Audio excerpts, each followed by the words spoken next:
UNICEF வெளியிட்டிருக்கக்கூடிய ஒரு அறிவிப்பில் காசாவில் இருக்கக்கூடிய இருந்த வீடுகளில் 10ல் 9 வீடுகள் ஒட்டுமொத்தமாக அளிக்கப்பட்டிருக்கின்றன என்கிற செய்திகளை அதிர்ச்சிகரமாக அவர்கள் வெளியிட்டிருப்பதை நம்ம பார்க்க முடியும். காசாவில் இருந்த வீடுகளில் 10 வீடுகள் இருந்தால் அதில் 9 வீடுகள் மொத்தமாக அளிக்கப்பட்டிருக்கிறது. எனவே காசாவினுடைய வாழ்வாதாரம் மிக முக்கியமான ஒரு கேள்வியை தாங்கி நிற்கிறது என்கிற நிலையை நம்ம இந்த சந்தர்ப்பத்தில் பார்க்கிற அதே நேரத்தில் நமக்கெல்லாம் தெரியும், தற்போது சமாதானம் எட்டப்பட்டு கொண்டிருக்கக்கூடிய இந்த தருணத்தில் 5 நாட்கள் ஆகிவிட்டது. 5 நாட்களுக்குள்ளாகவும் ஒப்பந்த பிரகாரம் சரியாக இருந்தால் திங்கள் கிழமை முதலாக ஒரு நாளைக்கு குறைந்தது 600 ட்ரக்குகள் உணவுகளையும் மருந்துகளையும் எடுத்துவிட்டு காசாவுக்குள்ள நுழைந்திருக்க வேண்டியிருக்கிறது. ஆனால் திங்கட்கிழமை 170க்கு உட்பட்ட ட்ரக்குகள் உள்ளே நுழைந்தது. அது UNRWA ட்ரக்குகள் கிடையாது.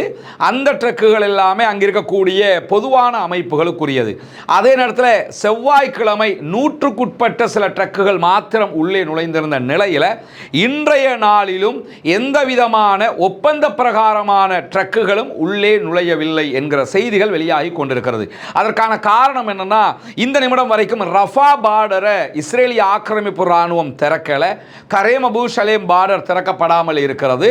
ஒரே ஒரு பார்டர் மாத்திரம் அவர்கள் திறந்து வைத்துக்கொண்டு அந்த வழியாகத்தான் சில வெஹிக்கிள்களை உள்ள விடுறாங்க என்கிற தகவல்களை தான் அங்கிருக்கக்கூடிய அல் ஜசீராவினுடைய பத்திரிகையாளர்கள் நேரடியாக சொல்லிக் கொண்டிருக்கக்கூடிய நேரத்தில் ரஃபா பார்டர் எப்ப திறக்கப்படும் என்பதை பற்றி பேசும்போது இஸ்ரேலிய ஆக்கிரமிப்பு அரசாங்கம் என்ன சொல்லுதுன்னா, விரைவில் திறப்பதற்கான ஏற்பாடுகளை செய்து கொண்டிருக்கிறோம் என்கிற பதிலை மாத்திரம்தான் சொல்கிறார்களே தவிர இதுவரைக்கும் அவர்கள் அதை திறக்கல, ஓபன் பண்ணல.